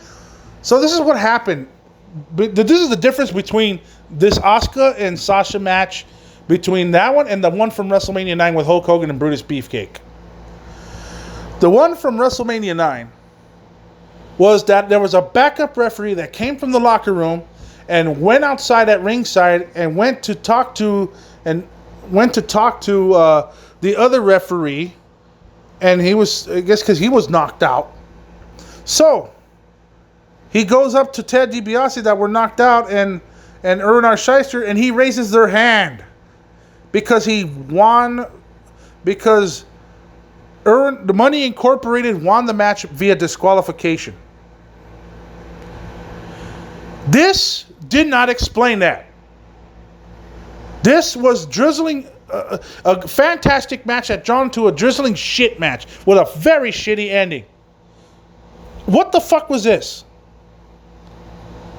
Is Sasha even there's no explanation. Do we have to find out till the next day on Monday Night Raw to find out who the fuck won this match? What the fuck is going on? Who booked this shit? Who fucking booked this shit? And let me tell you this. Is Sasha the champion or is Asuka the champion? You know what? Here's my opinion on that. I don't think Sasha's champion yet. I don't think she is. Because if you think about it, Asuka accidentally spraying. There's one scenario. Asuka spraying the mist by accident on the referee could have resulted in disqualification for Asuka, but yet she would have kept the title. This could have been something else. This could have resulted in Sasha Banks getting disqualified, and Asuka would have retained the title. But then they pull off this WrestleMania 9 shit, and then you fucking come up, and then fucking Bayley, her tag team partner, comes up and rips the referee shirt out of the referee, and then she puts the referee shirt on, and then she counts the pin. But in this case, no one else showed up from the back. What the fuck is Vince McMahon? Why are you taking old ideas and dumbing them down? That is the stupidest fucking thing I have probably seen in a while. Yes, it's heel tactics. That's supposed to work. But there's no fucking explanation on it. Someone fucking explain it to me. What kind of stupid dipshit excuse that we can't have an explanation to see what's going to happen? Oh, you must tune in to Raw tomorrow. Oh, okay, so I paid $54.95 to watch a pay-per-view, or $10 on my subscription at WWE Network. So you're trying to tell me that after all that shit and being a true wrestling fan, I have to wait until tomorrow to see what the fuck is going to happen? Fuck you, Vince. Fuck you, Kevin Dunn. You too, Britt Pitchard. You piece of shit. And your fucking little stupid-ass cronies. Especially the ones in the USA Network executive room. Or the fucking Fox Network room. Fuck them all. You fucking rich scumbag pieces of shit. So that's one way to get me not talking about the Eye for an Eye match. They topped that shit somehow. And they topped that shit because it was a questionable finish. And how do you top that off? Another questionable finish. Why and congratulations to WWE, by the way. You just turned an 8 out of 10 match and turned it into a 4.5. That lose big points. Because if there's no outcome, what's the point of having a match? Dumb shits. So anyway, So they said, so after the advertisements go out, the Raw broadcast team was, Byron Saxton, the doofus that he is, says he doesn't view Sasha Banks as being the actual champion. Samoa Joe says she is the champion. Well, what the fuck is the point? Bayley was not the referee. She just puts on a fucking shirt, suddenly she's a referee. What the fuck? Anyway, so backstage, Charlie Caruso said Mysterio is on his way to a medical facility. Hospital, asshole. Fuck you, Vince, for changing that terminology, by the way. So she spoke about Mysterio's condition, saying that if the retina was not disconnected, that they could potentially put the eye back in the socket, and then if the retina's not detached, then they could actually sew it back in, and then they could actually he could actually still be visible with his right eye or left eye. I don't give a fuck. That pissed me off a little bit. Okay, here's a video package for the championship match. What's the stipulation? Here comes Dolph Ziggler. Here comes Drew McIntyre. In-ring introductions, yada, yada, yada. Okay, so Ziggler takes the mic. Said that McIntyre has made a big mistake for allowing him to pick the stipulation. So here it is. Dolph Ziggler comes up and says, "So, I have decided that I am going to choose a stipulation that has never been done before." So something that's never been done before. Okay, well, what is it? This match will be fought under Extreme Rules for Dolph Ziggler only. And if McIntyre was disqualified or counted out, then he would lose the championship. Oh, God. Okay, let's review the match first. This match has two different sets of rules. If Dolph Ziggler wasn't already being booked like a douche, he's already a douche now. So anyway, booking up this match, it was a good little match. I like how Dolph Ziggler was using a decent amount of weapons. He was trying to suplex him through a table at ringside. He tried to low blow him, which was perfectly legal. He hit him with multiple chair shots. It took like 2 chair shots from Ziggler. Got a near fall. I'm just going to briefly go through this because, to be honest with you, my expectations went from having some sort of hope to having no hope. And McIntyre ended up at ringside. Ziggler leaped off the apron, got caught, and then was suplexed onto the broadcast table. So the broadcast table was cleared. Set up a move there for Ziggler. Ziggler broke it up and performed a famouser off the desk onto the floor. So McIntyre was still getting a 10 count, however, so he still had to come back in. And it was mandatory. McIntyre catapulted Ziggler into the pixel glass. That worked well. Ziggler hit him with a chair and then a zigzag for a near fall. McIntyre delivered a Glasgow Kiss headbutt. Ziggler avoided a future shock DDT. Then Ziggler performed another famouser and a zigzag, and he used it onto a chair. Another near fall. Ziggler then super kicks McIntyre onto the table at ringside. And once Ziggler went up to the top, he dropped a flying elbow, which is the best spot of the match. It was a nice little spot. It looked like it hurt. So, it was a great spot. So once they had the counters in the ring, with the future shock DDT, which Dolph Ziggler avoided, Ziggler then performed a famouser and then a zigzag onto the chair, and he got a near fall. Dolph Ziggler started getting frustrated and started yelling out, "Why won't you die? Why won't this match die?" So anyway, but it was okay. It was that spot kind of gave a bit bonus points. Ziggler picked up a chair, tossed it into the pixel glass, getting frustrated and pissed off. He then cleared 2 additional chairs. Ziggler turned up the band, tuning up, trying to do some Shawn Michaels-like shit with a super kick. McIntyre kipped up and blasted Ziggler with a fucking Claymore kick. Turned him inside out. Ziggler could have super kicked him, but McIntyre ended up beating him to it with a Claymore kick. And it only took 1 Claymore kick. The stipulation in this match, by the way, this match was a 6.5 out of 10. This stipulation that Ziggler character selected, and his character just basically solidifies his douchiness. I'm not saying he's douchebag personally, because that's his gimmick. But, you know, he thinks he's a fucking arrogant Shawn Michaels wannabe. But anyway, whatever, I don't care. But, see, there isn't a stipulation that exists that would have made me view Ziggler as a threat to take the title. This was a well-worked match by both guys, but it's just a shame that Ziggler had been run into the ground for so many years and that he is no longer a credible challenger for the world title. I don't give a shit.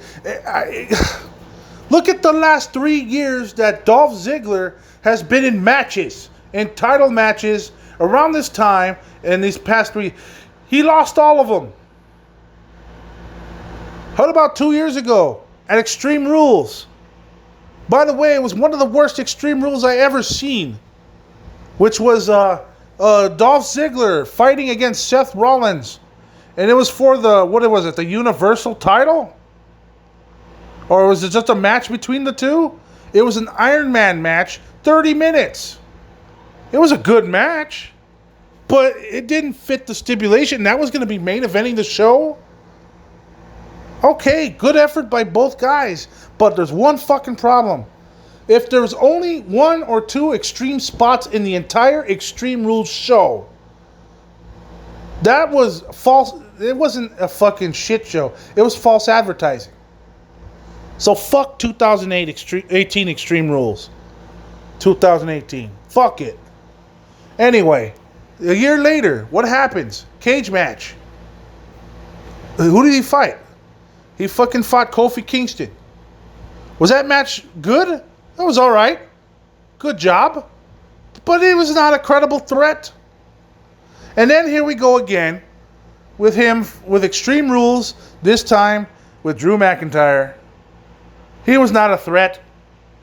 He was just trying to solidify douchiness. So whatever. Fuck it. Next time I see Dolph Ziggler in a fucking title match, I'm not going to take it seriously. I just won't. He's no longer a credible challenger. He's no longer a credible threat.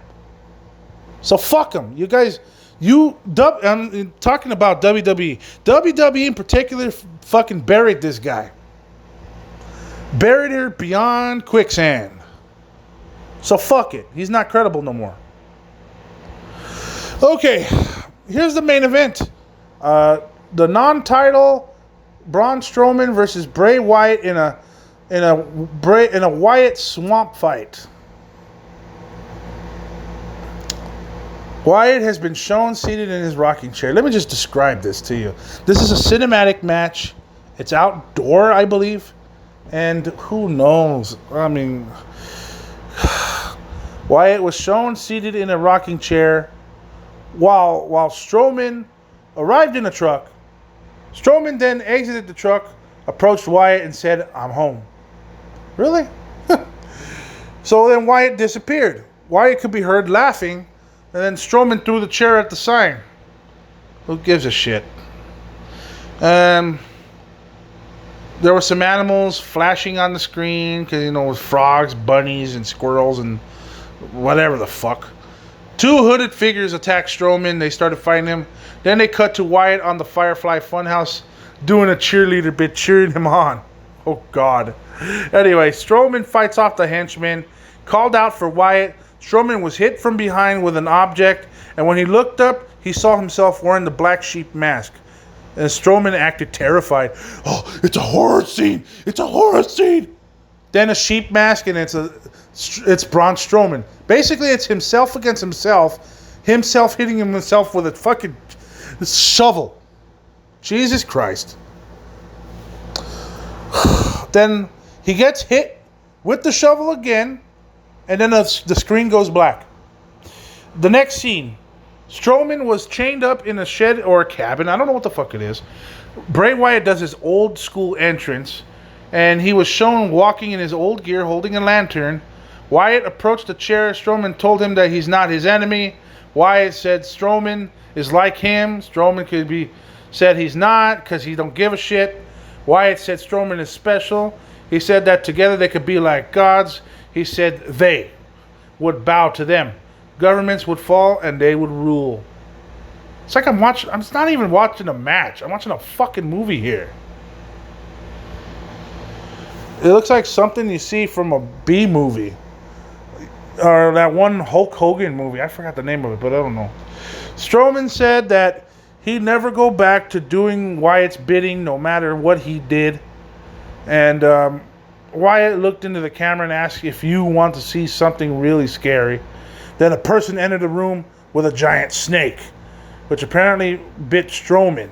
Looked like it bit Strowman after some snake images and all that shit with that horror feel. Because you know they have fucking production. They have good production value. But see, sometimes I think it's overproducted. So they cut back to a previous scene where Strowman beat up henchmen and some random fucking guys. They end up fighting some stranger near the fucking fire pit. I don't know who the fuck this guy is.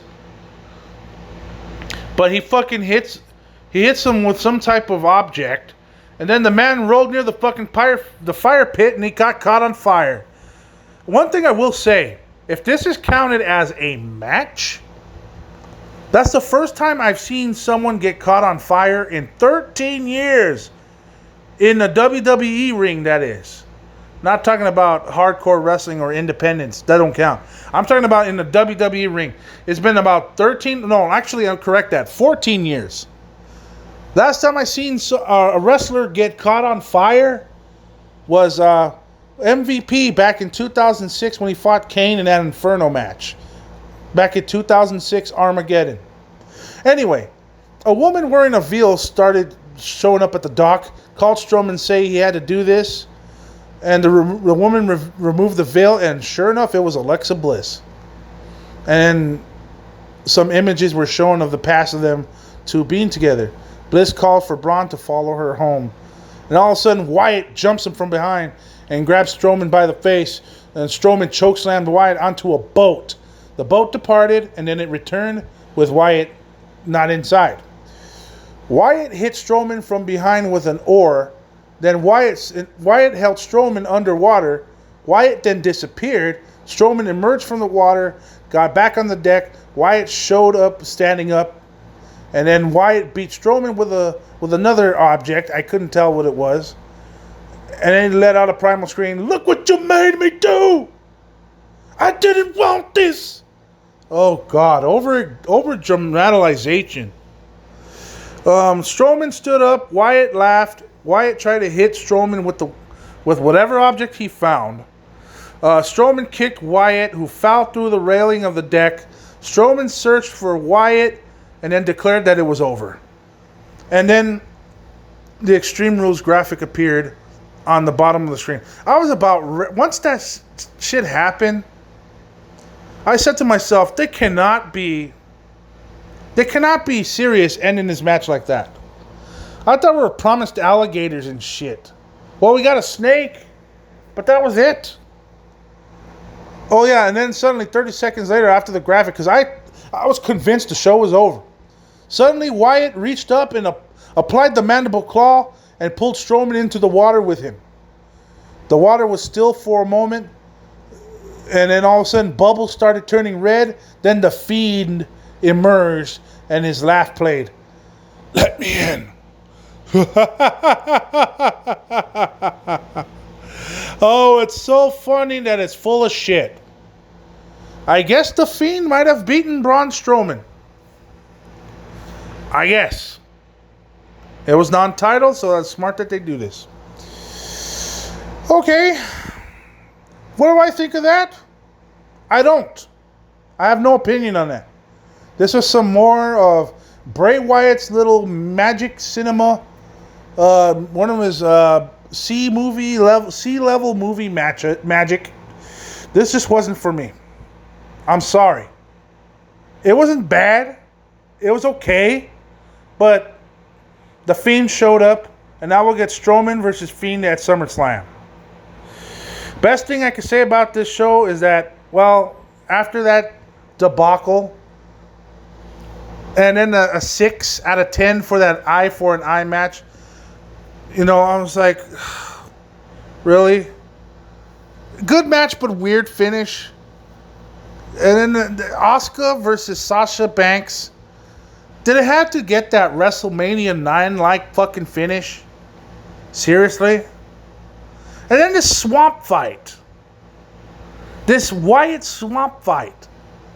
What the fuck does make me convinced that it's going to be good? Especially if it's going to be cinematic and it's not held in a ring. What the fuck? Shall we do a quick recap, if that's the case? Because I'm pretty much done with reviewing this shit. Let's see how this goes. Big E and Kofi Kingston, the New Day, took on versus Shinsuke Nakamura and Cesaro in a tables match for the SmackDown Tag Team Championship. That was 7 out of 10. That was good. I'll give them credit. It was a good opening good opening match. Bayley versus Nikki Cross for the SmackDown Women's Championship. That was 6.5 out of 10. Although it was a dirty victory for Bayley. That played a factor later on in the show. The third match was MVP versus Apollo Crews. They were advertising it, and yet they at the last minute before the match started, they actually said Apollo Crews did not pass the physical. So what the fuck was this about? And MVP declared himself United States champion. Like, what was the point? What was the point of this being added onto a pay-per-view? This is like a Monday Night Raw segment. Low scripted, low level interest. I don't give a fuck. Who gives a shit? Fuck you, Vince. I don't like you. Seth Rollins versus Rey Mysterio. Eye for an eye match. 6 out of 10. You know what? I changed my mind again. I'm going to be a dick. 5.5 out of 10. Because the ending is, I don't understand it. Why the fuck are they doing shit like this? It's kind of with an absurd ass stipulation. You have to pull your opponent's eye socket in order to win the match. What kind of shit is that? I think this type of match like this will make every WWE fan want to wear a mask in public so that we can get things back to normal as soon as possible and never have to suffer through this type of shit again. It's bullshit. Asuka versus Sasha Banks.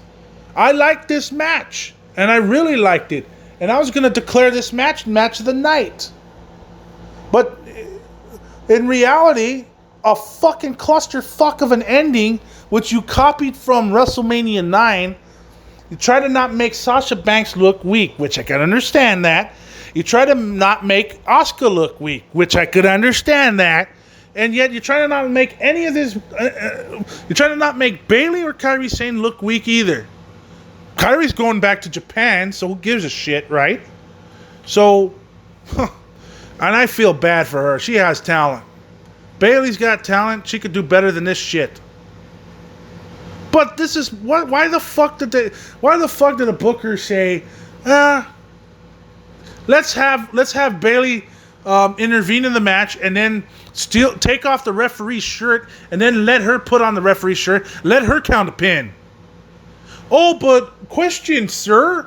Do we actually have a backup referee to actually come and count the pin? No, that's too smart of an idea, Timmy. You're gonna have to fucking face that on your own. Your idea is not a good idea, sir. Fuck you. Anybody in that production meeting back there, fuck you. Next up, Dolph Ziggler versus Drew McIntyre in a one-way Extreme Rules match, by the way. This was how it was resolved. And it took the very last minute to review the stipulation. Stupid idea. Stupid shit. Stupid. I didn't care. Now, what kind of shit is this? Yeah, a good match. This is match of the night. 6.5. No, I'm sorry. 7 out of 10. Match of the night. It was better than the tables match. Because the tables, you had one spectacular spot. This match, you had at least 2. So if there's any match of the night that ended up in this show, it's this one. The Braun Strowman versus Bray Wyatt Swamp fight was a 0 and a non-rating because I can't critique something like this, especially when a show like this just ends with a cinematic main event. This show gets a 5.5 out of 10, and it's only average. Average show, thumbs in the middle to thumbs down. I don't recommend this show, guys. I can't. Slammiversary won the pay-per-view war in this weekend. Impact is making its comeback, and they're actually using talent. Not like these pieces of shit that Vince McMahon buries. Fucking cock knocker. Go to your retirement home, for God's sake. Let Triple H take over, fucknut. So, I guess that about wraps it up for another episode of the Wrestling Enthusiast Real Talk Podcast. Tune in next week. Maybe we'll have something interesting for you. Maybe we might have some more stuff. Oh, don't forget, make sure you follow me on Instagram, the Wrestling Enthusiast Real Talk Instagram page. Follow that up. And, hopefully there'll be some more shit going on. We'll keep up with some wrestling news and more. And maybe we'll check out AEW Dynamite or WWE NXT from this coming week. We'll see which one I review. Also, check out my Instagram page as I'll keep uploading the Wrestling Enthusiast Quickies. There's been 4.5 episodes that have been uploaded so far. Check them out on my Instagram page, on the Wrestling Enthusiast Real Talk podcast, on my page, the Wrestling Enthusiast Real Talk. All right, so for that being said, this is Eric Peralta, a.k.a. the Wrestling Enthusiast, reminding you to wash your ass. See you guys next time. Bye-bye, everybody.